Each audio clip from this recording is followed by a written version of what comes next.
¿Y te parece, Ine? Agustín, ¿estás siempre listo? Yo estoy ¿Te listo. parece? Arrancamos.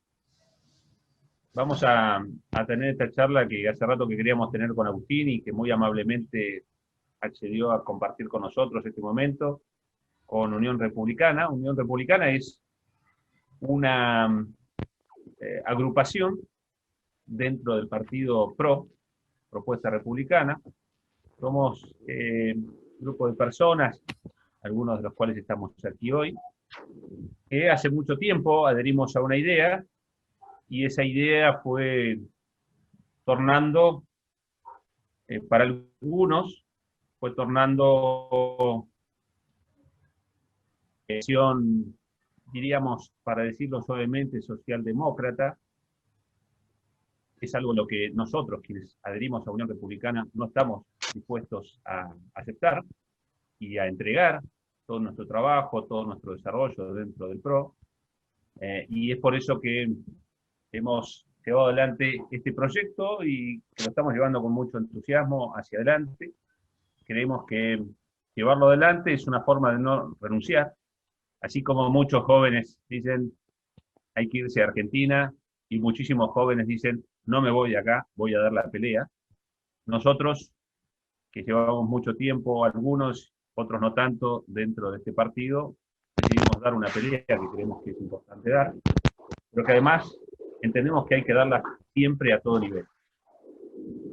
Por eso Unión Republicana, y por eso para nosotros Unión Republicana es importante tener a alguien como Agustín, alguien que representa gran parte de nuestras ideas, con quien nos sentimos identificados en muchas cuestiones, y que por eso nos parece interesante, importante tenerlo aquí hoy, Agustín, que a quien voy a presentar por la duda de que haya alguien que no lo conozca, ¿no? Agustín tiene 30 años nada más, 30 años, ¿no, Agustín? ¿O 32? 31, bueno, un promedio, 31. Nada más que en 31 años, y en esos 31 años ya ha escrito 5 libros.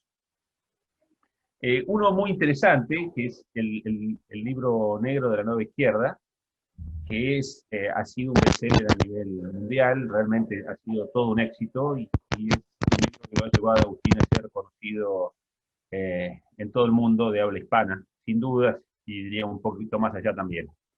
Pero además tiene algún otro libro, escrito cuando tenía 17, 18 años, que hablaba un poco de la década del 70, los hechos que ocurrieron en la década del 70, una historia tantas veces,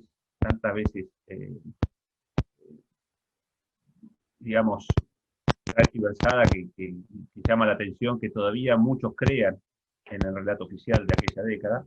Pero también tiene otro libro muy interesante que es Cuando el relato es una farsa, que es un libro publicado en 2013, decía Agustín, ¿no? En 2013, en relación al kirchnerismo. Agustín es politólogo, licenciado en Ciencias Políticas, graduado de la Universidad Católica de Córdoba, y tiene una maestría que completó este año en España, que yo la verdad que me olvidé cuál era, En después filosofía, en una maestría en filosofía, filosofía. una En maestría en Navarra, en la filosofía. Universidad de Navarra. Bueno, que terminó hace poquito y por eso pudo venirse a Argentina después de unos meses de estar eh, allí refugiado en España. Bueno, y decíamos que queríamos tenerlo a Agustín, que hacemos esta breve presentación. Obviamente, quienes lo siguen en sus redes sociales lo conocen a la perfección, quienes lo siguen a través de su canal de YouTube, su Instagram, su Twitter. Bueno, bueno, ahora utiliza otras redes sociales que usan más jóvenes, que yo ni siquiera sé cómo se llaman. Pero bueno, Agustín es realmente un joven muy fecundo, está siempre muy activo, muy dispuesto a este tipo de charlas con distintos grupos, obviamente, eh, lo hace permanentemente, da en distintos ámbitos, desde académicos a grupos eh, con alguna afinidad política como este, pero él va generalmente donde lo invitan, da su mirada, se presta a debates, y la verdad que tener a alguien tan generoso como Agustín, tan bien formado,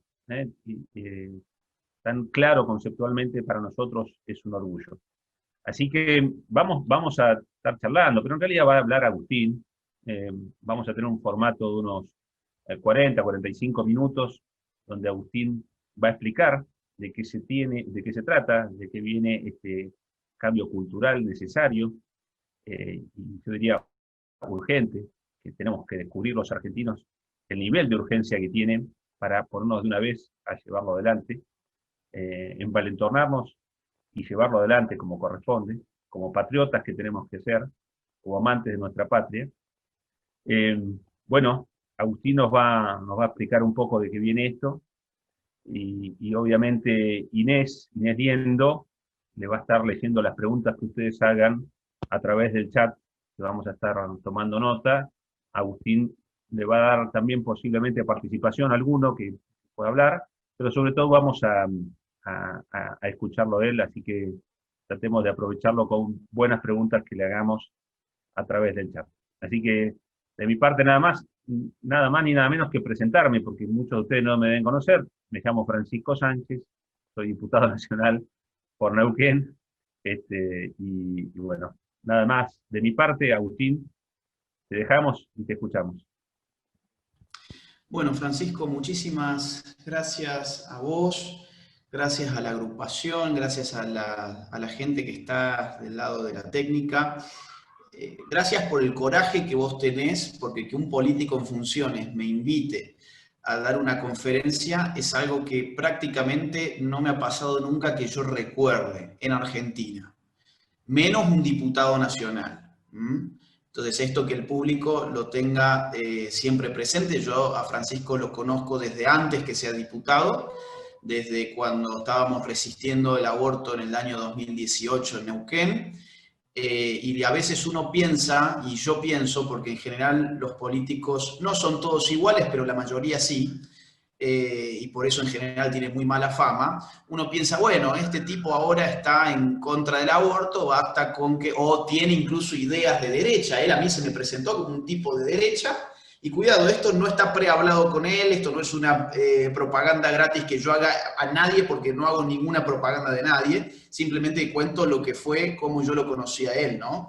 Él me dice, soy un político de derecha dentro del PRO, quiero mantener los valores, las ideas, y después cuando Francisco gana su banca, yo me permito sospechar, como puedo sospechar sobre cualquier político, que llega al poder y el poder corrompe, ¿no? El poder siempre corrompe. Esto es algo que los liberales lo tienen siempre casi como un axioma desde Lord Acton, el poder corrompe, y entonces uno dice, bueno, acá es cuando se acabó la derecha y ahora hay que empezar a hacer maniobras dentro del PRO para quedar muy bien con la socialdemocracia y con toda esa línea. Bueno, no fue el caso, evidentemente no fue el caso, así que yo públicamente te agradezco, Francisco, que vos sigas manteniendo, y yo sé que lo vas a seguir haciendo, una línea clara dentro de un partido que a veces, a mi juicio por lo menos, no tiene líneas demasiado claras, o incluso hay algunas líneas que directamente parecen ser más próximas a continuemos que a cambiemos, ¿no? Que es el chiste que a veces se hace, ¿no? En tono de burla con ese nombre. Así que yo, como vos has dicho, estoy en todos los espacios donde me invitan, pero de la política no me suelen invitar, prácticamente nunca, y esta es la segunda vez que vos me invitás a poder desarrollar un tema que a mi juicio es un tema crucial, que es el de la batalla cultural. Es un tema crucial, ¿por qué? Porque uno tiene que aprender el juego, ¿no? Uno tiene que aprender las reglas del juego. Si yo quiero jugar al fútbol, bueno, tengo que aprender un par de reglas, no es tan difícil. Los chicos, desde muy chiquitos en Argentina, aprenden un par de reglas, arman unos arcos improvisados con un par de piedras, agarran una pelota y más o menos saben cómo jugar, ¿no? Lo sabemos desde muy chicos. Bueno, hay juegos un poco más complicados que el fútbol, donde ya un niño no puede jugar. Por ejemplo, el ajedrez, ¿no? Para jugar al ajedrez, ¿qué necesito yo? Bueno, además de tener el tablero y las piezas, necesito saber cómo se mueve cada pieza. Pero además de saber cómo se mueve cada pieza, necesito conocer la lógica del juego. Necesito conocer el concepto que está detrás del juego. Y yo propongo hoy mirar el juego de la política en términos conceptuales. En términos conceptuales que nos permitan conocer de qué va esto de la batalla cultural. Claro, esto puede ser un poco aburrido porque Vamos a estar hablando sobre conceptos, vamos a estar hablando un poco en clave filosófica, un poco en clave sociológica, vamos a apelar a algunos autores. No sé cómo me va a ir con el tiempo, cuando ustedes me tengan que cortar directamente me cortan, porque si no yo, digamos, puedo seguir y tampoco es la idea de que yo haga un monólogo de, no sé, 2 horas, así que ustedes con toda la confianza del mundo me cortan. Yo simplemente quiero empezar eso, planteando qué voy a hacer. ¿De qué va esto? Esto no es un caos, no. Esto puede parecer primero un poco abstracto, un poco caótico, pero lo vamos a ir cada vez más bajando, porque el objetivo de esta charla es que todos los que están participando acá digan, ah, ya sé jugar al fútbol, ah, ya sé jugar al ajedrez, en este caso es, ah, ya sé de qué va esto de una batalla cultural, ya puedo comprender el juego. Esa es la idea. Entonces yo me voy a guiar, ahora sí, con una presentación, y de vez en cuando voy a invitar a gente que quiera participar a que abra su micrófono. La gente que está manejando la parte técnica, digo, hay una opción para levantar la mano, es un clic que creo que levanta la mano, un iconito, ¿no? Entonces, la idea son intervenciones súper cortas. Acuérdense que la parte técnica te puede expulsar del chat, te puede expulsar del Zoom, entonces, bueno, no hagan tonteras, la idea es simplemente cumplir con alguna consigna cuando se les pida a los participantes en la medida en que quieran. Si no quieren, no hay ningún problema. Esto es simplemente para tratar de pensarlo juntos. Batalla cultural y política en el siglo XXI. Es un título que no tiene mayor importancia. La gran pregunta inicial, a ver, acá todo el mundo está hablando desde hace años de batalla cultural. Y si ustedes se ponen a pensar, no se ha definido qué es una batalla cultural. Es como si fuese algo automáticamente transparente a todos, ¿no? Algo que vos escuchás, batalla cultural, y ya tenés una idea precisa de lo que es una batalla cultural, y eso, digamos, es lo que yo pongo en cuestión iniciando esta conferencia. Acá no sabemos todavía qué es una batalla cultural porque ni siquiera hemos empezado por desgranar, por separar los términos. Empecemos separándolos. Batalla por un lado, cultural por el otro. Cultura. ¿Qué es la cultura? Y acá viene la primera intervención. Si alguien del público quisiera, puede levantar la mano y le pido una intervención súper corta, no más de 10 segundos, donde me diga qué es para esa persona la cultura. ¿Qué le suena que es la cultura? Si tenemos alguna mano levantada y los amigos de la técnica le quieren abrir el micrófono, le indican el nombre a la persona que puede hablar. Ahí me permitieron hablar a mí. Muy bien, adelante Andrés. Yo definiría la cultura como un conjunto de ideas, de pensamientos, tradiciones y costumbres, digamos, Sí. que caracterizan a una sociedad y una forma de vivir. Excelente, excelente. Entonces, con esa idea, un conjunto de ideas, de tradiciones, de costumbres que caracterizan una forma de vivir. ¿Hay alguien más que haya levantado la mano y que quiera aportar algo distinto? 5, 4, 3, Kevin. Sí. Yo sí, en un tiempo determinado podría agregar esa definición, porque es totalmente moldeable, digamos, en el tiempo. Bien, o sea, la cultura como algo moldeable. La cultura como algo moldeable me remite a mí a la cultura como algo distinto de lo dado, distinto de lo biológico, por ejemplo, distinto de lo natural. La cultura como un concepto quizás antagónico respecto de lo natural. Ahora, yo les pregunto, por ejemplo, Diego Maradona, ¿tiene cultura? ¿Es un ejemplo de cultura, por ejemplo? ¿A ustedes les suena que yo diga, bueno, le vamos a dar el premio de la cultura a Diego Maradona? O lo vamos a poner como ministro de cultura a Diego Maradona. ¿Les haría un poco de ruido? ¿Alguien quiere levantar la mano y contar qué sensación le puede causar? Yo personalmente, buenas Agustín, personalmente creo que Diego Maradona como cultura podría decirse que sí en la parte del fútbol, porque él es muy representativo en cuanto al fútbol, pero después lo otro no está como muy presente, se podría decir. Bien, bien. Por ejemplo, a ver, quédate ahí, Guillermo, quédate ahí. Ir a un museo, vas a un museo de bellas artes, ¿eso lo considerarías un paseo cultural? Y podría considerarlo como un paseo para conocer otra cultura o conocer un poco más sobre la mía. ¿Ir a hacer compras a una verdulería lo considerarías un paseo cultural o una actividad cultural? No sé, es un hábito. Es un hábito. Bueno, fíjense cómo ya se empieza a complejizar las nociones. Porque Guillermo me dice, no, por ejemplo, ir a ver Bellas Artes puede ser considerado una acción cultural, ir a una verdulería no, porque bueno, es un hábito. Pero recién la primera intervención, y después se sumó también Kevin, dijeron, dentro de la cultura consideramos las costumbres, y las costumbres están vinculadas a los hábitos. Entonces, acá tenemos un embrollo enorme. El gran embrollo de la cultura es que probablemente, y acá está la trampa de por qué yo los hago que abran su micrófono y que me digan sus nociones, es que, digamos, el término cultura es uno de los términos más multívocos. ¿Qué significa multívocos? Que tiene muchas voces. Más multívocos de las ciencias sociales y de las humanidades. No hay en general ninguna coincidencia universal sobre una definición de cultura. De hecho, hablamos de cultura para decir cosas totalmente distintas.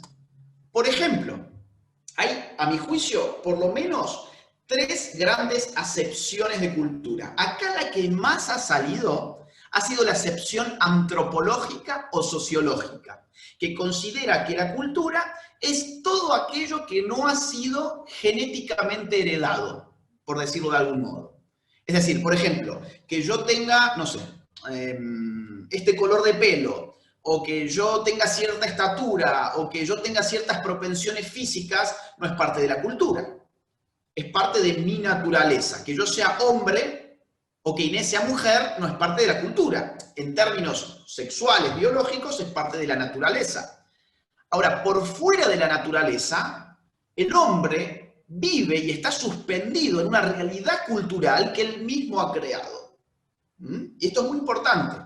El hombre es un animal cultural. El principio cultural, la semilla de la cultura, se llama logos. El logos es la palabra griega para decir razón o también para decir palabra. El hombre es el único animal que tiene capacidad lingüística, en términos significativos. Obviamente podemos encontrar en perros que ladran, por ejemplo, y se comunican con ladridos de ciertas formas, etc. Pero en términos significativos, idiomáticos, el único animal que puede hablar es el hombre. Y como el hombre puede hablar, está atravesado por la cultura. Entonces, para la antropología o para la sociología, ¿qué es la cultura? Lo que se dijo aquí al inicio, es un conjunto de normas, de costumbres, de tradiciones, de creencias, de lenguajes, de modos de vivir y de ver la vida. Modos de vivir y ver la vida. Entonces, por ejemplo, ir a comer a McDonald's o ir a comprar a la verdulería es una actividad cultural en estos términos. En términos antropológicos o sociológicos es una actividad cultural. Pero han habido otras acepciones de cultura que nosotros seguimos utilizando. Y ninguna de estas está mal. Lo que está mal en todo caso es tener una sola palabra para decir cosas tan distintas. Por ejemplo, la acepción elitista. La palabra cultura es bastante nueva. ¿Saben de qué siglo es? Del siglo XVIII. Empieza a usarse con la modernidad. La palabra cultura, como la usamos hoy, es una palabra moderna. Cultura viene de cultivo. El espíritu humano puede cultivarse como cultivamos, por ejemplo, no sé, los alimentos. Cultivamos, hacemos un esfuerzo laboral para que nuestros alimentos crezcan de la tierra. De la misma forma, el espíritu del hombre puede ser cultivado para que nazcan, por ejemplo, en él el interés por las bellas letras, por las bellas artes, por la buena música, por el decoro, por las buenas costumbres, por las buenas formas de ser, por los buenos hábitos. Entonces, cuando yo les preguntaba, Diego Maradona es un referente de la cultura al cual uno pueda decir qué culto que es este hombre, yo los estaba metiendo en una trampita, que era que yo estaba usando la misma palabra, pero insinuándoles otro significado. Con la misma palabra. ¿no? Entonces, claro, ahí ya dudó el último amigo que intervino. Creo que Gonzalo era su nombre. Pues ya no sé si digo Maradona. Si yo te decía Borges es un tipo culto, indudablemente cualquiera de aquí me iba a decir, sí, por supuesto que es culto. Ahora, como yo les dije, Maradona, ya hubo duda. ¿Por qué? Porque interfiere la acepción elitista. ¿Está mal la acepción elitista? Para nada. ¿Está mal la acepción antropológica? Para nada. Lo importante es hacerse consciente de que estamos usando la misma palabra para cosas muy distintas. La acepción estética es otra forma en la cual nosotros hablamos de cultura. Cuando entramos, por ejemplo, cuando vemos un museo, lo conceptuamos como un espacio cultural. De hecho, por ejemplo, hay una gran categoría económica que mide, por ejemplo, PBI, etcétera, que se mide en el PBI, que es la de industrias culturales. Y en industrias culturales, por ejemplo, se cuenta el museo, las visitas a los museos, y se suma ahí cuánto dinero gasta cada país en sus museos y demás, ¿no? Y no se cuenta cuántas verduras vende cada país, por ejemplo, o cuánta carne vende cada país. Entonces, hay una acepción estética donde la cultura está vista como ocio. ¿Qué es el ocio? En latín, ocio se dice otium. Y la negación del ocio, ¿saben cómo se dice? Neg otium. ¿A qué le suena neg otium? Negocio.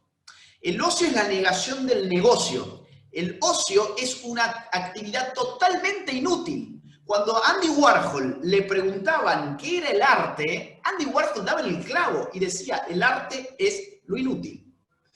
Immanuel Kant, en su crítica del juicio, va a definir la experiencia estética, precisamente, en términos de algo que no tiene ninguna finalidad utilitaria. La dimensión de ese regocijo en la belleza, por ejemplo, es un fin en sí mismo. Cuando a vos te gusta algo para hacer algo más, ahí ya no hay belleza, hay utilidad, dice Kant. Lo estoy haciendo muy simple para que se entienda, ¿no? Ahora, cuando vos te regocijás, cuando vos ves un cuadro, ¿sí? Qué impresionante este cuadro. Me ha impactado. Bueno, ahí ya no hay otro fin. Entonces, la experiencia estética y la acepción estética está muy vinculada con la cultura en la medida en que también hablamos de nuestras experiencias estéticas como experiencias culturales cruciales. Y decimos, tengo ganas de hacer un paseo cultural, voy a ir a un museo. Tengo ganas de tener una experiencia cultural nueva, voy a ir a la ópera, o no sé, o lo que fuere, ¿no? O quizás voy a ir a ver, no sé, un grupo de cumbia villera, no sé. Pero estamos vinculándolo a experiencias estéticas. Entonces, cierro acá esta idea, porque podría estar hablando mucho más de esto, pero la vamos a cerrar acá. Fíjense, tenemos una palabra para decir cosas muy distintas, muy distintas.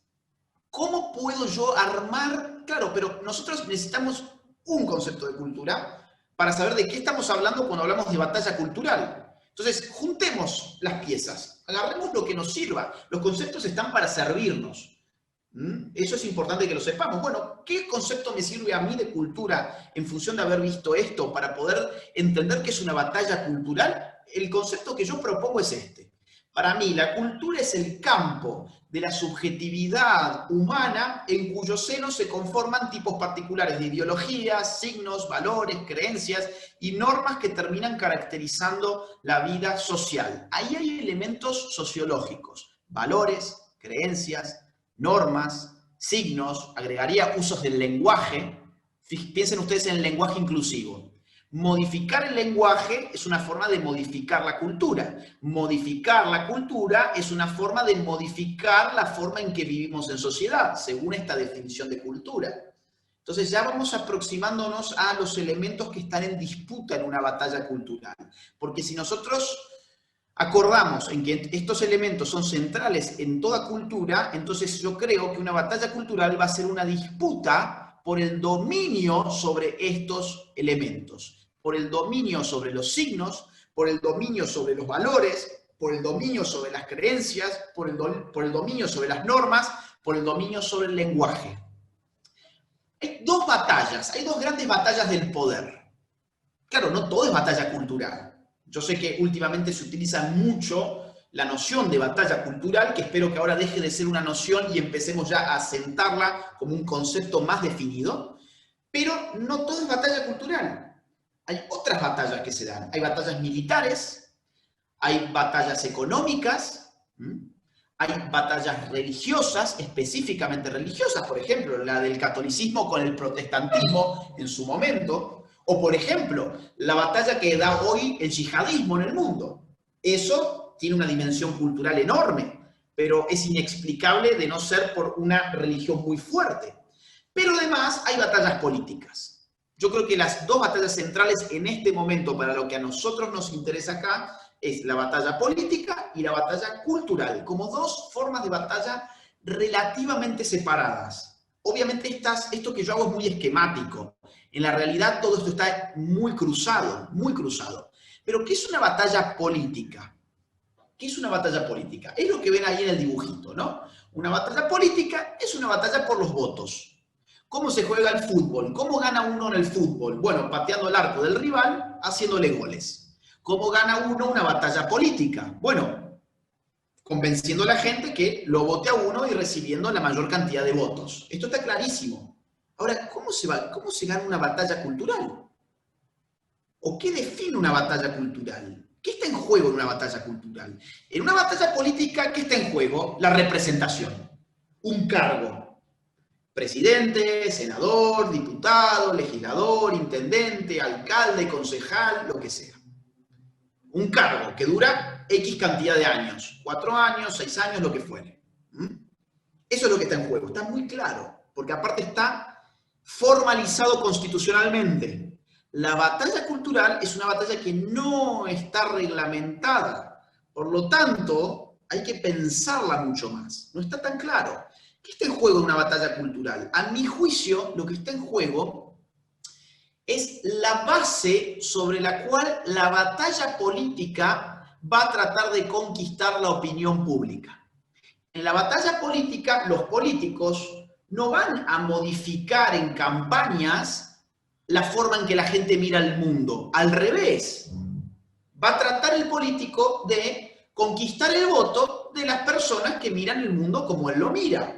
Pero no va a ir a modificar la cultura. Un político que quiere ir a modificar la cultura en una campaña política es un político que pierde el juego. Es un político que se está haciendo goles en contra de alguna manera, ¿no? La batalla cultural es la que previamente ha definido ese piso cultural en virtud del cual el político va a demandar representación. Pero a su vez el político, en funciones, puede dar batalla cultural.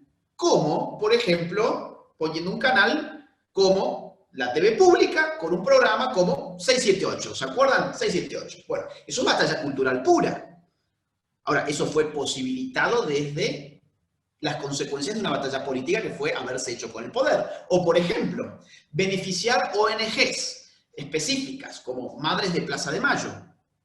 Bueno, eso es impulsar una batalla cultural con recursos del Estado, que terminaron en sueños compartidos, las indemnizaciones, todas las corrupciones, digamos, que no vale la pena ahora perder el tiempo con eso y que ustedes seguramente ya sabrán. Entonces, lo que les quiero mostrar es esta interrelación que hay.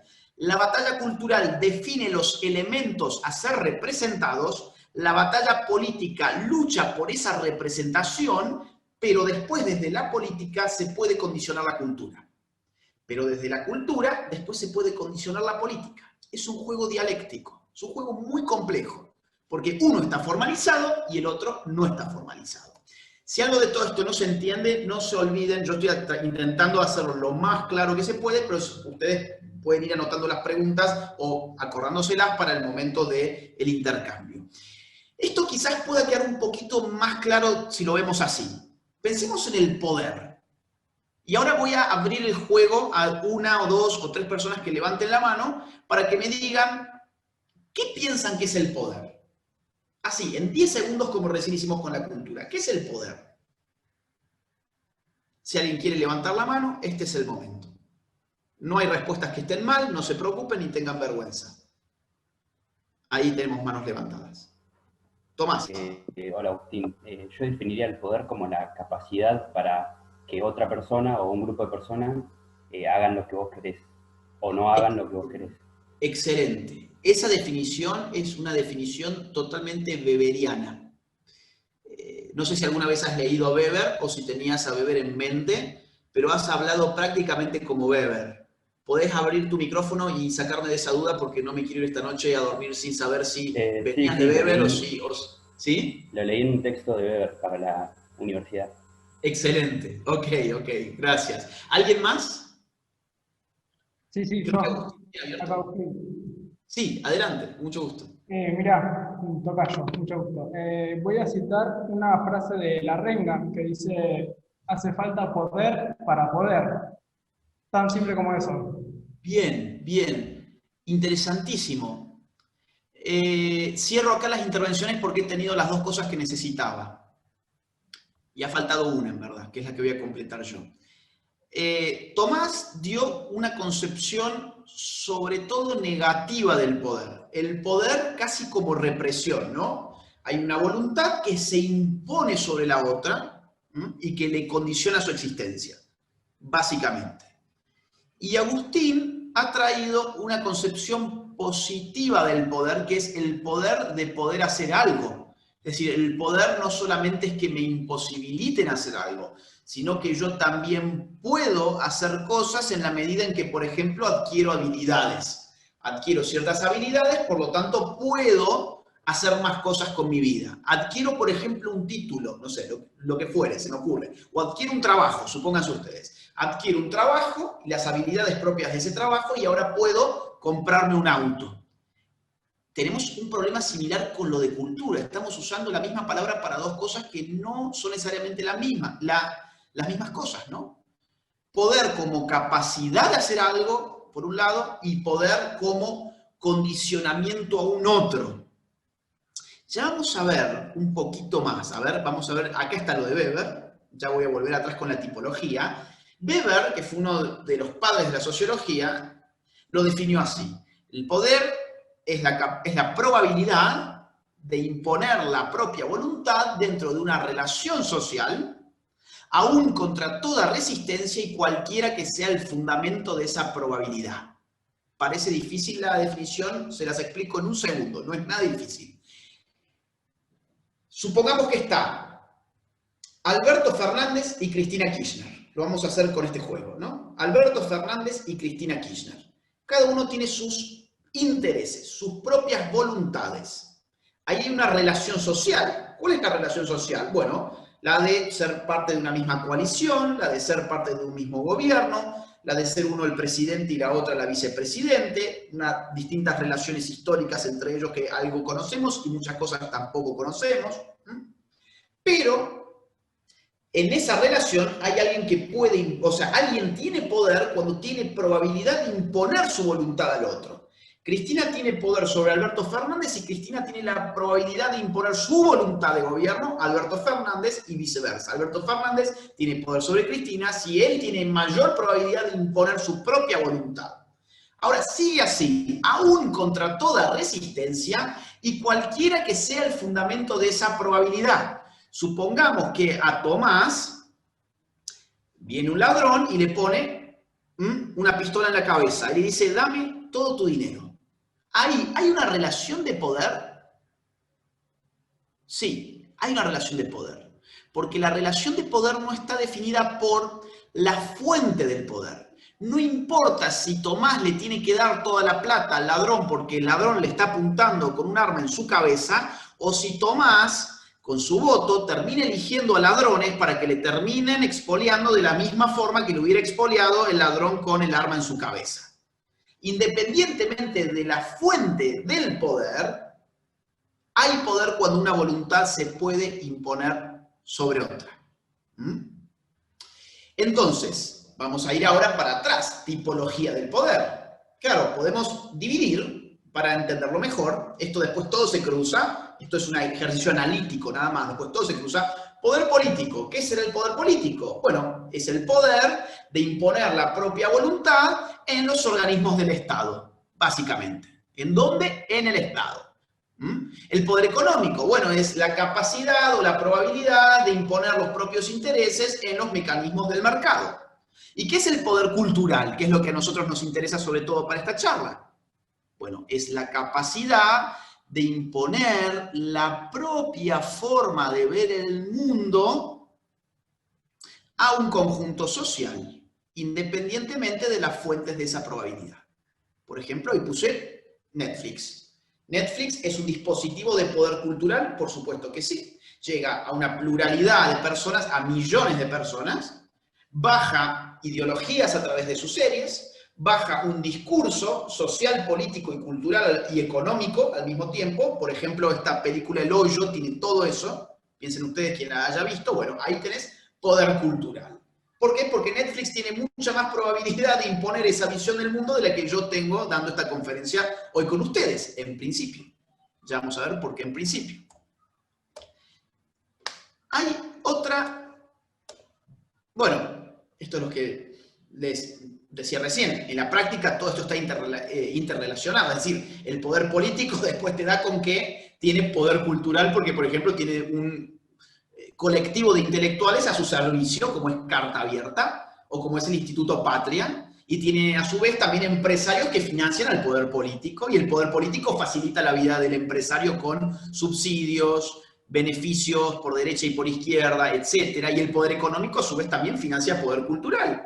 Por ejemplo, las fundaciones de los magnates estilo Soros, Bill Gates, Clinton, Rockefeller, Ford, son ONGs de poder económico que financian proyectos culturales.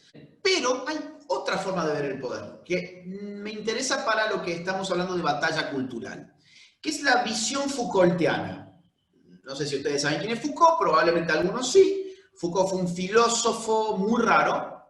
Hay gente, no, más sociólogo que filósofo que sociólogo, más historiador que filósofo que historiador. Fue una cosa rara, típico del postestructuralismo francés. Que fue un gran teórico del poder, ídolo de los progres, pero su teoría del poder, o su noción, porque no es una teoría, su noción o su analítica del poder nos sirve a nosotros para pensar la batalla cultural. ¿Qué dice Foucault? Dice, hay que cesar, o sea, hay que dejar de describir siempre los efectos del poder en términos negativos. Excluye, reprime, rechaza, censura, abstrae, disimula, oculta. De hecho, el poder produce realidad. Netflix no censura, ni rechaza, ni reprime, ni ataca, ni reprime, ni te golpea, ni te ejerce coerción. Pero Netflix, ¿sabes qué hace? Produce realidad.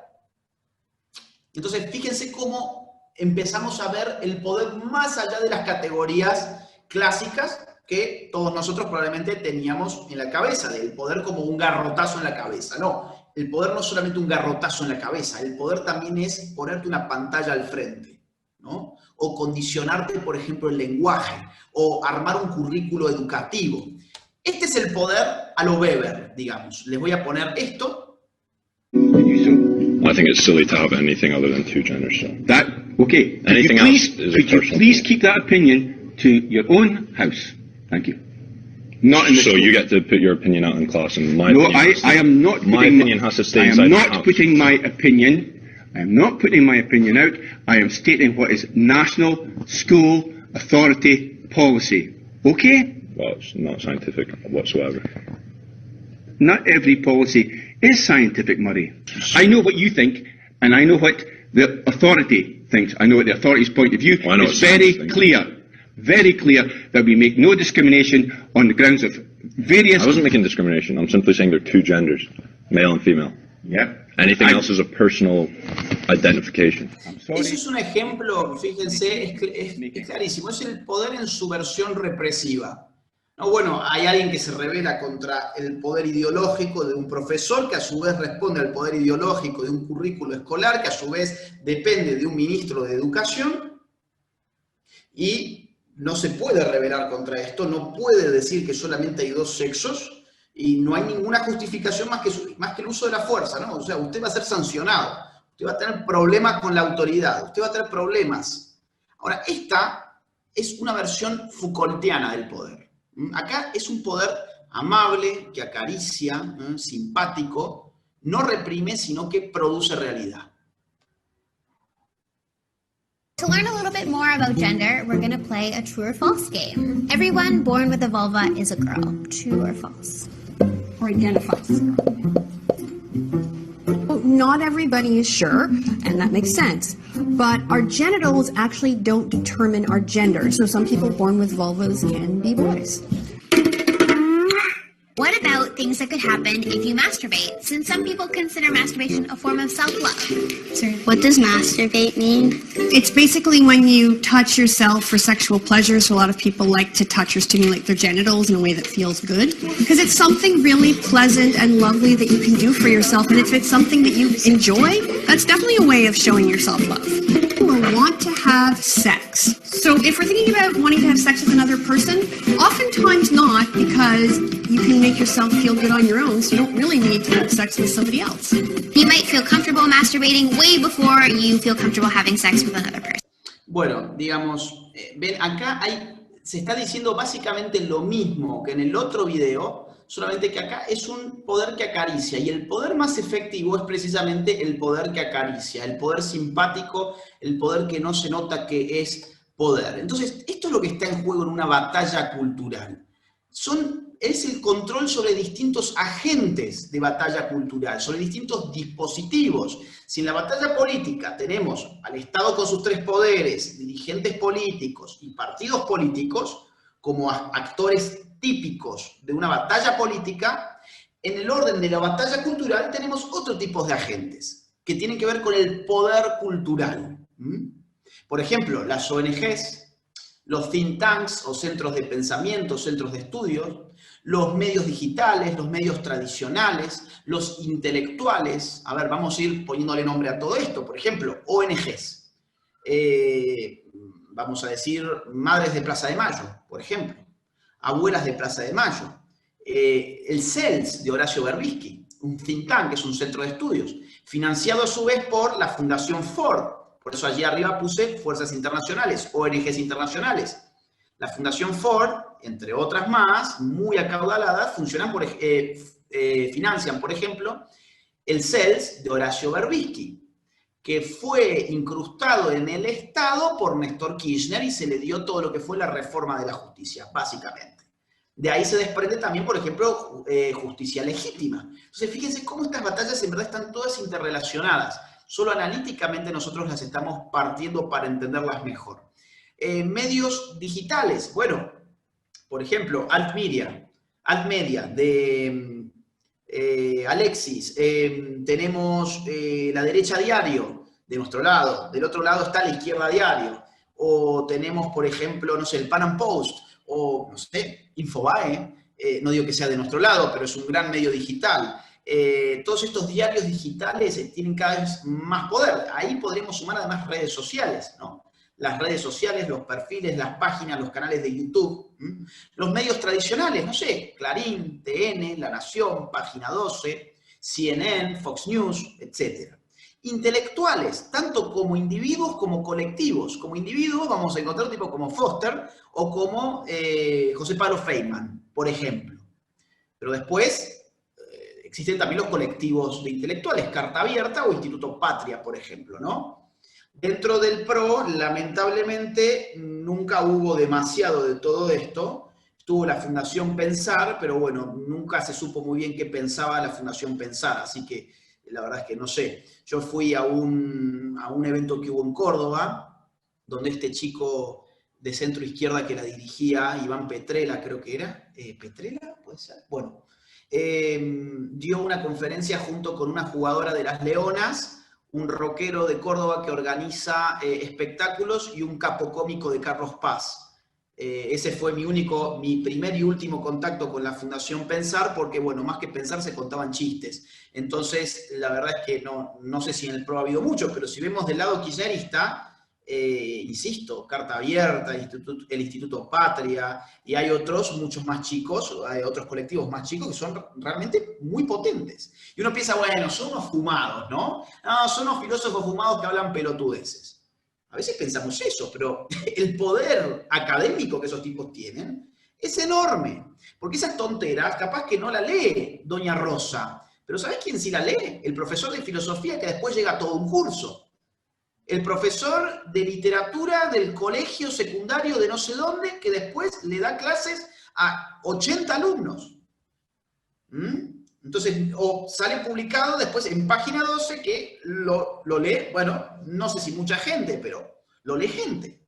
Y así, no es algo para tomar a la joda.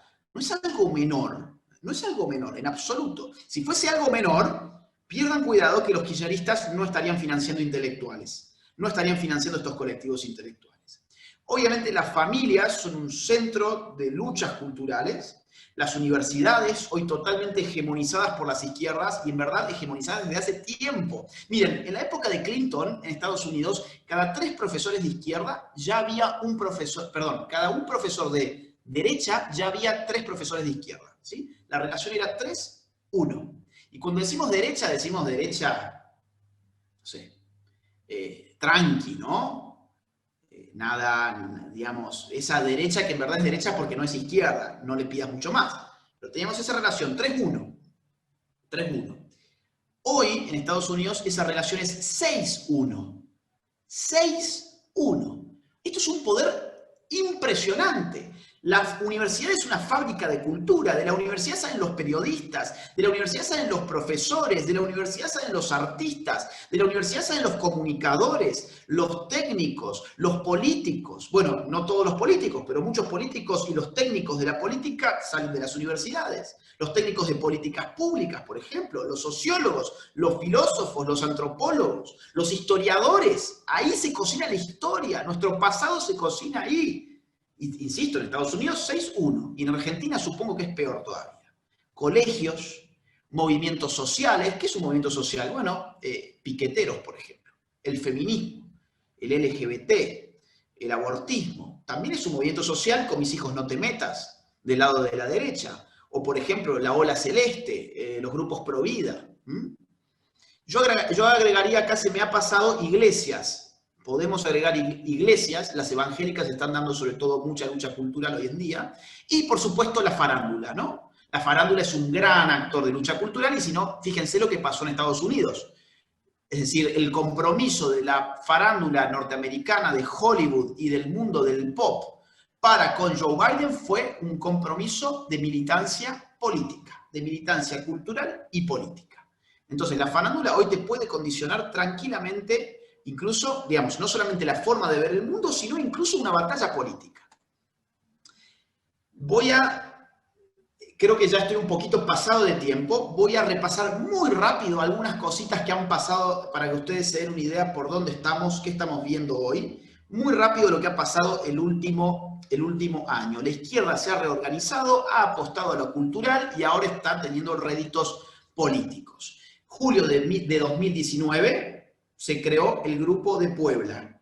¿Qué es el Grupo de Puebla? Es la nueva cara de lo que era el Foro de San Pablo. ¿Qué era el Foro de San Pablo? El contubernio de izquierdistas de Latinoamérica organizado en el marco de la caída del muro de Berlín y de la implosión de la Unión Soviética para reorganizar a las izquierdas en nuestra región. Eso ha quedado un poco viejo porque no tenía en cuenta ni el género, ni los asuntos indigenistas, ni los asuntos LGBT, ni los asuntos feministas, ni el aborto. Era todo más bien lucha de clases estilo castrista, estilo FARC, que dicho sea de paso, las FARC eran parte del Foro de San Pablo, lo mismo Madres de Plaza de Mayo, etc.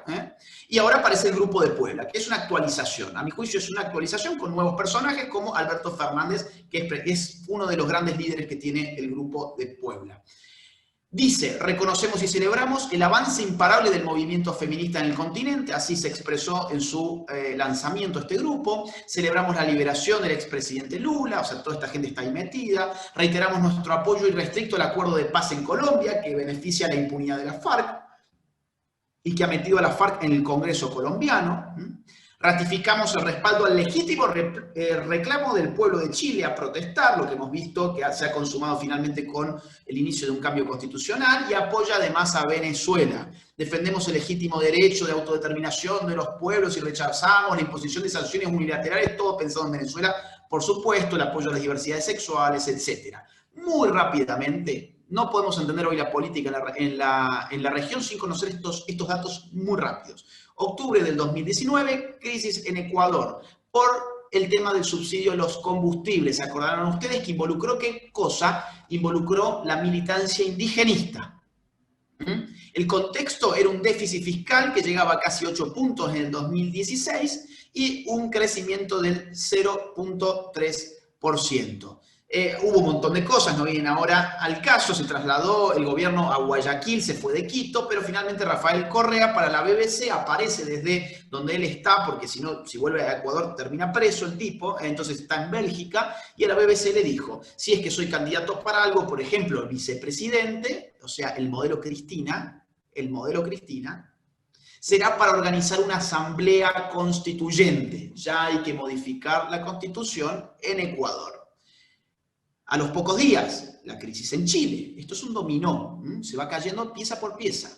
La causa fue el aumento del boleto de 0.04 dólares. O sea, 4 centavos de dólar aumentó el boleto del metro y esto desencadenó una revolución.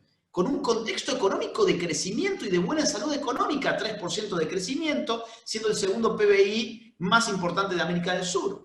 Y el país con una economía más saludable probablemente en toda nuestra región. Ahora, un día antes, fíjense lo que la OEA le advierte a Chile. Las actuales corrientes de desestabilización de los sistemas políticos del continente tienen su origen en la estrategia de las dictaduras bolivariana y cubana. Ya le venían avisando, de acá está viniendo todo esto, y ustedes recordarán que pocos días más tarde Diosdado Cabello, el segundo de Nicolás Maduro, salió a decir que esto era el huracán bolivariano, la brisa bolivariana, etcétera, ¿no? ¿Qué pasó después? Bueno, las reformas económicas de Piñera, más impuestos, más subsidios, suba del salario mínimo, no sirvió para nada, porque lo que le dijeron en Chile fue: queremos esto, una nueva constitución. Y ahí pueden ver arriba un logo que según Joe Biden no existe, que es Antifa. Los grupos Antifa no existen solamente en Estados Unidos, sino que existen en toda nuestra región y están muy bien financiados. ¿Qué han salido a pedir en Chile? Una nueva constitución, asamblea constituyente. Estos eran los reclamos políticos que articulaban a todo el espectro de las izquierdas. Mapuches, feministas, abortistas, LGBT, antiespecistas, comunistas, anarquistas. Allí estuvo todas las expresiones de izquierdas metidas. La dictadura sexual, acá tenemos a los queer, a los LGBT, hicieron este tipo de cosas, por ejemplo, ¿no? Hicieron, obviamente, esto que se llama contrasexualidad, rebeliones contrasexuales, o posporno también le pueden llamar. Bueno, no voy a poner estos videos, por supuesto, pero ustedes ya se imaginarán por dónde vienen. Esto era el color de la revolución. Mientras tanto, en Argentina teníamos personas como Gabriel Solano, que decía: mañana viajo junto con Romina del Pla y otros compañeros y compañeras del Partido Obrero para apoyar la rebelión del pueblo chileno. Es decir, el pueblo chileno no ha tenido solamente a chilenos manifestándose por una nueva constitución, sino que ha recibido incluso a gente de la FARC. Incluso hubo militantes de la FARC, de la versión de la FARC, de la fracción de la FARC que todavía sigue activa, se han detenido gente de la FARC. Bueno, voy mucho más rápido, el problema de Bolivia, el fraude en Bolivia, increíble el fraude, y después el exilio de Evo a nuestro país, donde lo recibieron de una forma espectacular. Fíjense, esto es lo que les decía recién. Ordenaron encarcelar al argentino, miembros de la FARC, que había resultado en las protestas en Bolivia. También teníamos gente de la FARC metidas en Bolivia, que eran argentinos encima. Bueno, ganó Alberto Fernández. Por otro lado, afortunadamente en Uruguay gana la calle Pou, o sea, es el único bastión que queda de centro derecha, y por supuesto Brasil de derecha mucho más claro, pero la calle Pou también vivió más o menos algo similar. Las amenazas de la izquierda diciéndole que si ganaba la segunda vuelta iba a haber una movilización social gigantesca como la de Chile, Ecuador y la de Colombia, que la de Colombia fue en noviembre. Fíjate, todo es dominó, todo va pasando casi semana a semana, al mismo tiempo. ¿Qué pasó en Colombia? Se dijo que el presidente Duque iba a bajar el salario mínimo. Él salió por toda la televisión diciendo que era mentira, que se quedaran tranquilos, no voy a bajar el salario mínimo, pero ya se instaló como fake news, ¿no? Entonces se llamó un paro nacional y salieron a tomar las calles, lo mismo que pasó en Chile. Incluso las zonas más complicadas fueron las que controla hoy el ELN, el Ejército de Liberación Nacional. En Colombia la guerrilla, les cuento por las dudas, sigue existiendo. ¿Qué terminaron exigiendo? Una nueva constitución. Fueron a atacar, de hecho, el Palacio Legislativo, ¿sí? Acá está, Daniel Quintero propone a Duque una asamblea constituyente, siempre el mismo modelo. Ahora, no voy a hablar ya de Estados Unidos, porque en todo caso puede quedar para las preguntas. Yo quería aclarar sobre la batalla cultural y su relación con la política, y he tratado de conceptualizar qué es una batalla cultural, cuál es su importancia, y ahora lo he terminado ligando con lo político, porque todos estos procesos, todas estas rebeliones políticas no son batallas políticas, son sobre todo batallas culturales, por el tipo de actores que entran en juego, por el tipo de consignas que se despliegan y por el tipo de proceso que se instituyen, que es el proceso de asambleas constituyentes, ¿no? Entonces, así es como está funcionando este juego. Así es como está funcionando este juego. Uno tendrá, y cierro con esto, uno tendrá que escoger, me parece, qué tipo de batalla quiere uno dar. No es que uno juega un único juego, pero uno siempre tiene más inclinación hacia uno u otro. ¿Batalla política? Bueno, prepárate como político. Necesitamos buenos políticos como Francisco. Necesitamos gente en la política. Ahora, necesitamos también gente dando batalla cultural. ¿Y qué significa en este contexto dar batalla cultural? Bueno, arma tu canal de YouTube, poné tus redes sociales al servicio de bajar buenos mensajes, luchar por las ideas, luchar por los valores, luchar por nuestra simbología, por nuestras tradiciones, por nuestras creencias, por nuestra forma de vida, por nuestras costumbres. Armá tu YouTube, mete tus redes sociales, formate, escribí artículos, arma memes, escribí libros. No es que tenés que hacer todo eso. Elegí para qué sos bueno. Soy bueno para Photoshop. Bueno, excelente, hago memes. Soy bueno, me gusta escribir. Bueno, escribí. Tenés un montón de lugares donde hoy podés escribir, y empezando por tus propias redes sociales. Difundí las cosas que ves por las redes sociales. Estamos luchando contra un monstruo. Digo, ya ha quedado muy claro todo esto. O sea, estamos en una guerra David contra Goliat. Ahora, nosotros todavía, mientras las redes sociales tengan márgenes de libertad, porque lo que quedan son márgenes de libertad nada más, nosotros vamos a poder seguir dando batalla cultural ahí, en ese espacio. No perdamos el tiempo, empecemos a dar ahora, y mientras tanto que nuestros políticos se vayan preparando para tomar el poder. Y cuando digo tomar el poder me refiero a tomarlo por vías democráticas, que no se entienda esto mal. Entonces acá hay que jugar de a dos, acá hay dos equipos que tienen que jugar a la par. Batalla cultural por un lado, batalla política por el otro. Porque así ha jugado la izquierda, y fíjense qué bien que le ha ido. Bueno, hasta acá esta conferencia. Gracias, y ahora sí quedo atento a las preguntas. Bueno, clarísimo todo lo que explicaste, Agustín, la verdad. Aparte seguías muy bien, la gente iba comentando y tu presentación seguía justo lo que la gente iba comentando en el chat. Así bueno. Que, nada, agradecerte primero, que no te pude agradecer antes, y ahora vamos a empezar con algunas preguntas. Yo tenía anotadas unas en particular. La primera que quería hacerte era con respecto a vos en el prólogo del libro. Se me fue Francisco. Vos en el prólogo de tu libro, del libro negro de la nueva izquierda, planteás que cuando fue la caída del muro de Berlín, tomando que hoy se cumplen 31 años de ese día, la gente pensó que ya se había ganado la batalla y que con el muro de Berlín perdía también la izquierda, pero porque confundían los conceptos, y me gustaría que vos expliques cuál es la diferencia entre la izquierda y lo que pasó con el muro de Berlín. Bien, efectivamente, digamos, lo que en todo caso realmente sufrió un golpe muy duro con la caída del muro de Berlín fue lo que yo llamo vieja izquierda. O sea, todo el paradigma de lucha de clases, el paradigma más bien marxista clásico, marxista vulgar incluso, un paradigma que presenta a la sociedad como totalmente determinada por la realidad económica.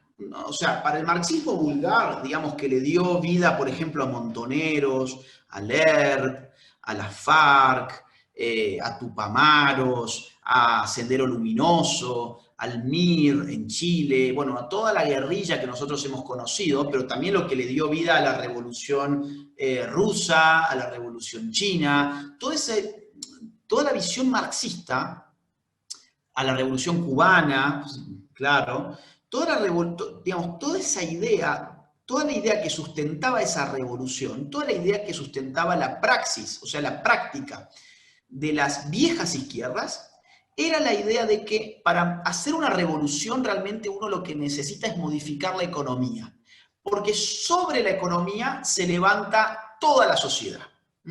Es decir, la política, la estructura estatal, se levanta la religión, se levanta la filosofía, el arte, la música, la familia, es decir, todo aquello que es parte de nuestra sociedad es simplemente un reflejo.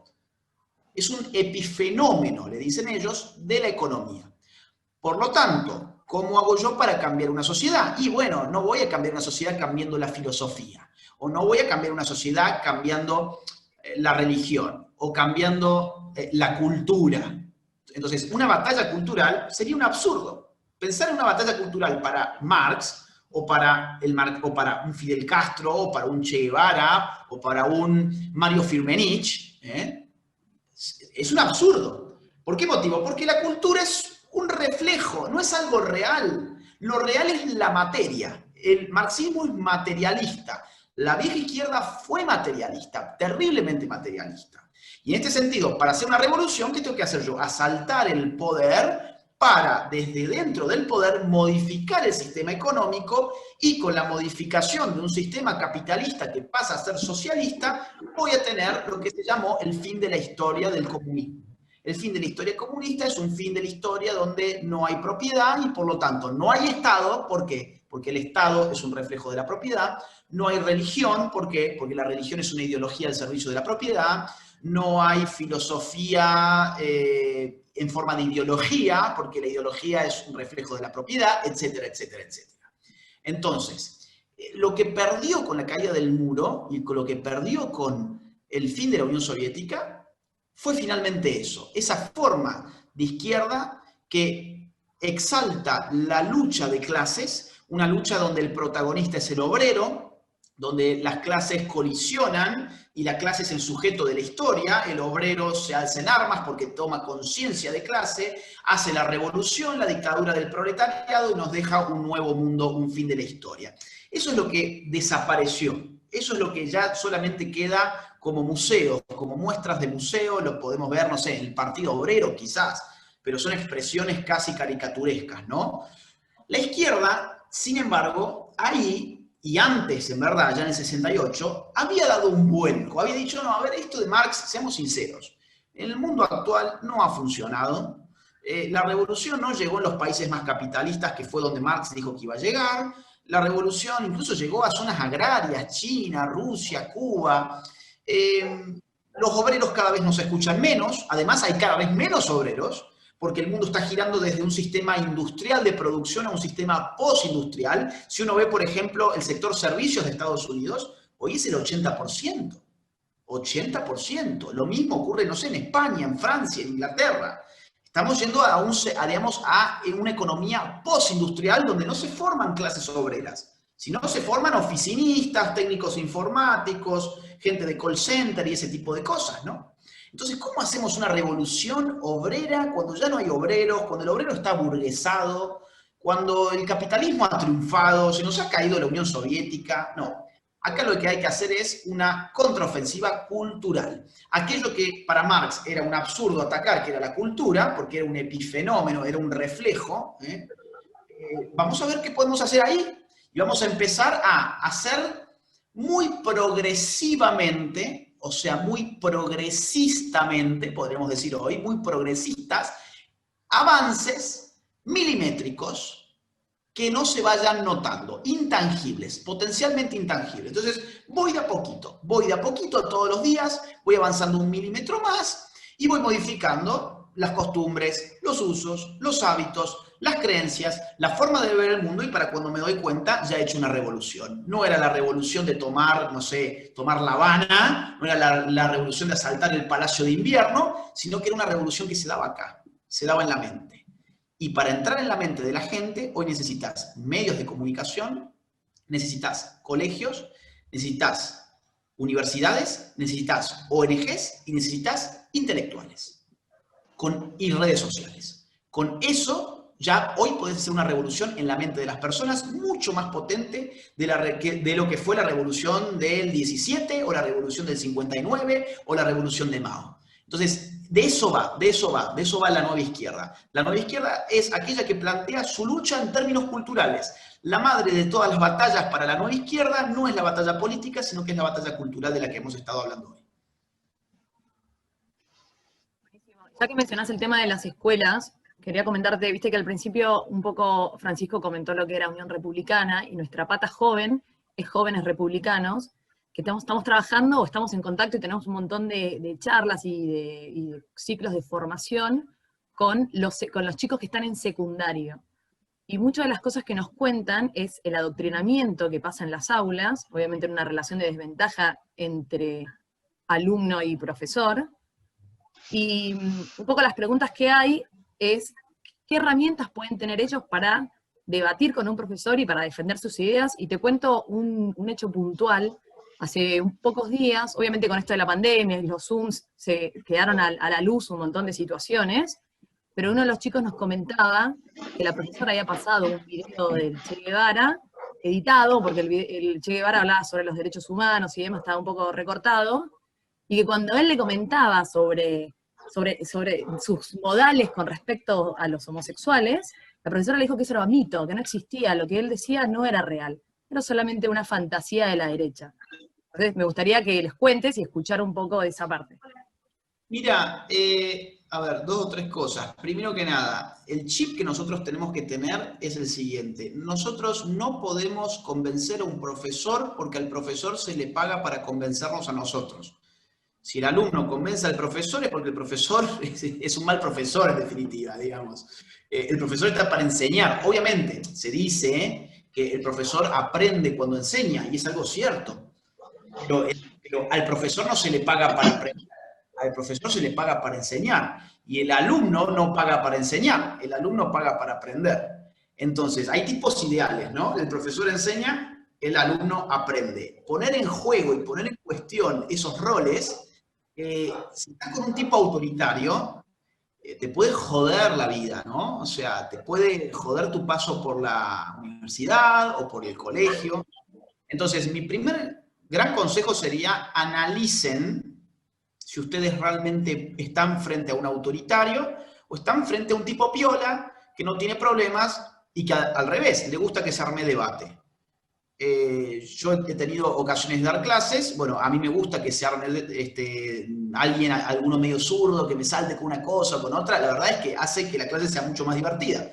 Pero hay profesores que estos los saca de quicio y que después te la hacen pagar. ¿Y cómo te la hacen pagar? Y bueno, con malas notas o incluso dejándote casi como un alumno perpetuo. Yo he conocido casos de gente que realmente, por más que se sabiera la materia desde la A hasta la Z, porque había pasado una situación así con el profesor lo hacía reprobar sistemáticamente y el tipo dijo, uy, ¿cómo voy a hacer yo para recibirme? Y todavía anda en esa, ¿no? Entonces, es importante recibirse, no le vamos a cambiar nosotros la mente de aquel que está cobrando para cambiarnos la mente a nosotros. Nuestra función en verdad es otra, es influir sobre el curso.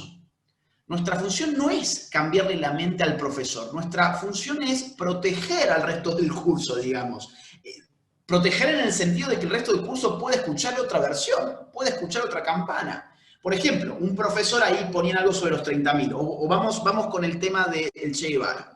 Este profesor te dice, no, todo eso es una mentira de la derecha y que no sé qué, pero vos ya metiste ahí la duda. Entonces va a haber otros alumnos que van a estar dudando. Y si vos ves que el profesor no le podés seguir peleando porque después te la va a hacer pagar, quédate en el molde, sé vivo. No hay que ser ni cobarde ni temerario, o sea, ni imprudente. Hay que ser un tipo vivo y prudente. Si ves que no da para más, déjala, ajá, ok. Ahora, saliste al recreo, estás con tus compañeros hablando de cualquier cosa y retoma el tema. Es decir, ¿vieron que el profesor dijo esto? A mí la verdad me llama la atención porque en los propios cuadernos del Che Guevara, el Che Guevara en sus propios diarios se refiere a los homosexuales en tales términos. O ya se sabe, por ejemplo, ya está recontrasumido que en la Revolución Cubana se consideraba que el homosexual no tenía nada que ver con el hombre nuevo del comunismo y que por lo tanto había que reformarlo, y reformar su sexualidad pasaba por reformar la forma en que trabajaba y por eso se lo sometía a trabajo forzado. Entonces uno termina cumpliendo su misión. Su misión, insisto, por enésima vez, no es cambiar al profesor, es influir sobre los alumnos. Entonces hay que ser vivo para no inmolarse. Acá no hacen falta kamikazes, no hace falta suicidas. Ustedes completen sus estudios porque van a hacer mucha más falta como profesionales, habiendo salido del colegio, habiendo salido eventualmente de la universidad, antes que como personas que están hace 10 años tratando de recibirse porque le cayeron mal a un profesor, ¿sí? Y una última cosita, es muy importante la formación. Claro, ¿de qué voy a debatir yo con el profesor si mi formación fue de un tuit que leí anoche? No. A ver, las redes sociales son para difundir. Las redes sociales pueden complementar una formación, pero la formación tiene que ser algo mucho más trabajado. Hablábamos recién de la cultura y el cultivo, ¿no? Cultivar algo lleva tiempo, no es una cosa que uno toca un botón, viste 30 segundos de un video y ya te conoces la historia del Che Guevara. No, no. Entonces, si yo voy a exponerme a debatir con un profesor, yo tengo que estar seguro de mis argumentos y conocer mis fuentes, para ponerlo quizás al otro, ponerlo en la situación del tipo que no sabe, ¿no? Pero para eso yo tengo que saber. Y para eso también hay que esforzarse, ¿no? Ahora, Agustín, perdón, Ine. No, es que cambié de la computadora, me compré una computadora muy mala, 18 cuotas sin interés, pero muy mala. Y tuve que apagarla y conectarme desde el teléfono. No sé, Inesita, vos querías decir algo, pero yo para no abusar del tiempo con Agustín. Agregando lo que decías de formarse y demás, vimos en los programas, por ejemplo, los chicos, que la bibliografía son los propios blogs de los profesores. O sea, ni siquiera, ya ni se gastan en poner libros. Es leer el artículo que yo escribí y esa será la verdad que voy a tomar en el examen. Así que eso levantamos... Eso es una falta de respeto. Pero como yo te digo, a ver, vamos a suponer, el profesor escribió sobre la década del 70, suponte eso, ¿no? Escribió sobre la década del 70. Vos ves, el artículo es una porquería, bueno, no te quedes con eso. Justamente tu libertad está ahí en juego. ¿Por qué tu libertad está en juego? Esto es muy importante. Porque existe la libertad en la medida en que existen las opciones. Una persona que no tiene opciones no tiene libertad realmente. Entonces, si yo tengo una única forma de abordar los 70, que es el blog pedorro del profesor, yo no soy libre respecto de la formación de mi opinión sobre la historia reciente de la Argentina. ¿Cómo puedo yo ser libre respecto de una única visión teniendo alternativas para elegir? Hay un montón de libros que yo puedo consultar. Ah, bueno, sí, es que pasa que no me gusta leer. Bueno, la libertad es responsabilidad también, ¿no? Es decir, ser libre no es fácil. Ser libre no es fumarte un porro y estar re loco, como dicen, y entonces viste que ahora está esta idea de que te fumas un porro y entonces sos un filósofo y la gente se piensa esto. No, ser libre significa ser responsable en el sentido de poder hacerme mis propias opciones, pero hacerte tus opciones para poder elegir después, y merece esfuerzo, implica esfuerzo. Bueno, salir a buscar un libro, a ver, bueno, este tipo me está vendiendo esto de los 30.000 desaparecidos, no sé qué. Ok, a ver, libros críticos. ¿Qué otra biblioteca hay? No sé, libros de Nicolás Márquez, libros de Tata Joffre, libros de Carlos Manuel Acuña, libros de Carlos Manfroni, libros de Seferino Reato. Bueno, sí, incluso si no tenés plata para eso, bueno, búscate artículos que estén por internet sobre el tema, conferencias, aunque sea, no sé, lo que se pueda. Pero siempre hay opciones, ¿no? Victoria Villarrabel, ¿no? También otra que escribió sobre la década del 70.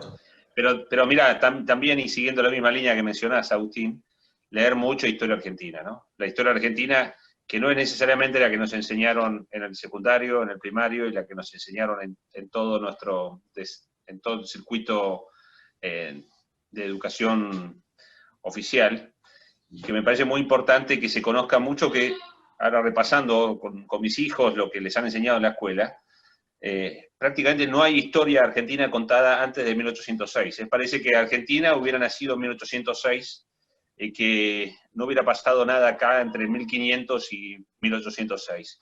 Y en realidad es tan valiosa, tan importante conocer y sentirnos orgullosos también de nuestra historia, que es de ahí de donde venimos. Nosotros venimos desde aquella España que tenía su...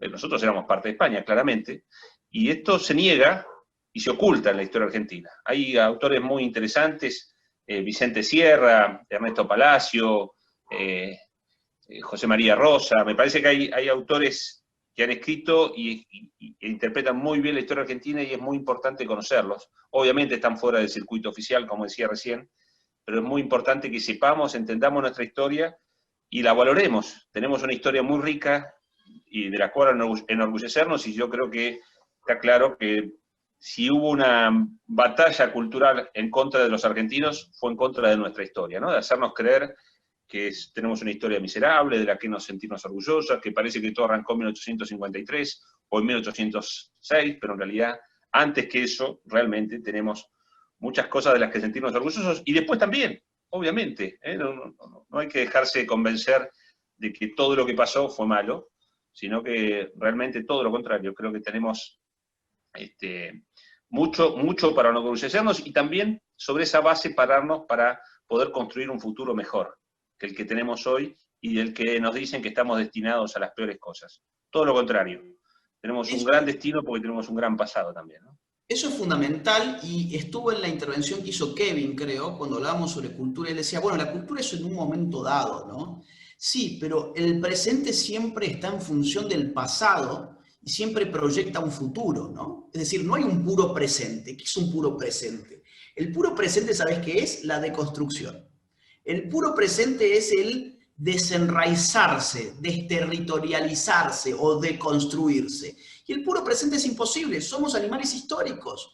Es decir, nuestro lenguaje ha sido creado en la historia, nuestras costumbres se han ido moldeando con la historia, nuestro sistema político tiene una historia política, nuestro sistema económico tiene una historia económica, nuestras costumbres tienen su historia cultural. Entonces, no conocer todo eso es, en cierta forma, no conocerse a uno mismo. Y quien no se conoce a sí mismo es quien termina, obviamente, en las garras de los deconstructores que te prometen algo totalmente imposible, que es volverte una tabula rasa. ¿Qué es una tabula rasa? Una hojita en blanco. No tenés ni pasado, pero sí tenés presente. Mentira, porque no podés tener ningún presente si no tenés pasado y si no proyectás hacia un futuro. ¿Y cómo vas a proyectar un futuro si no podés aprender de los errores y de las virtudes de la historia común que está en la subjetividad de tu comunidad política?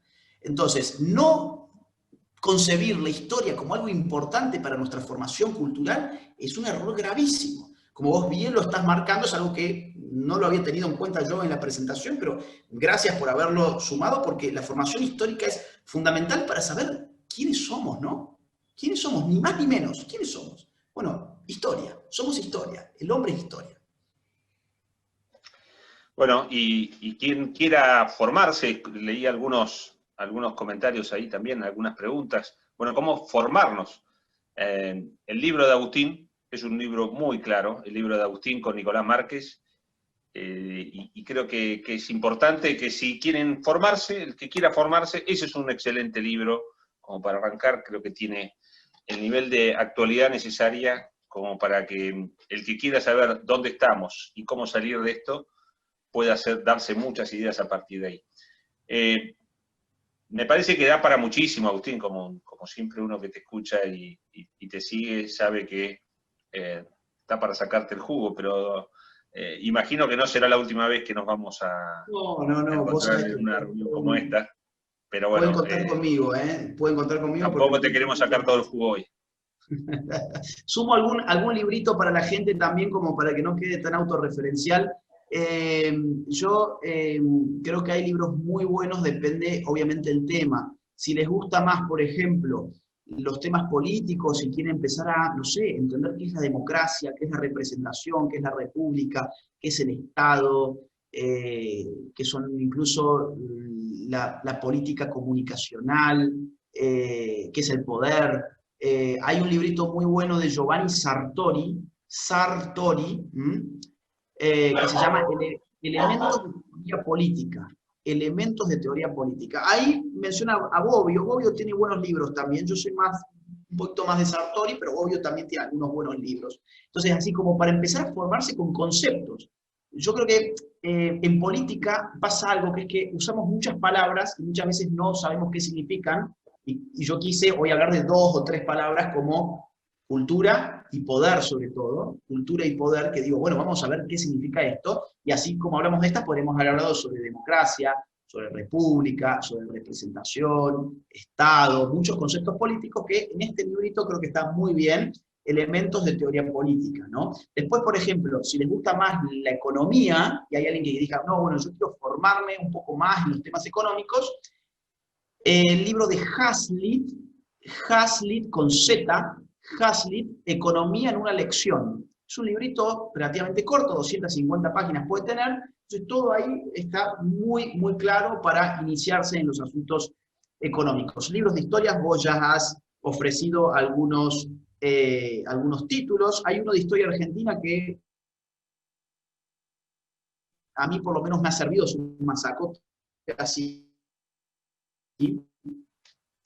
Y Floriá, creo que es el otro autor. Es un libro no necesariamente de nuestro palo, pero es un libro que es bastante completo, incluso hace algunas críticas a Irigoyen que están muy buenas y demás.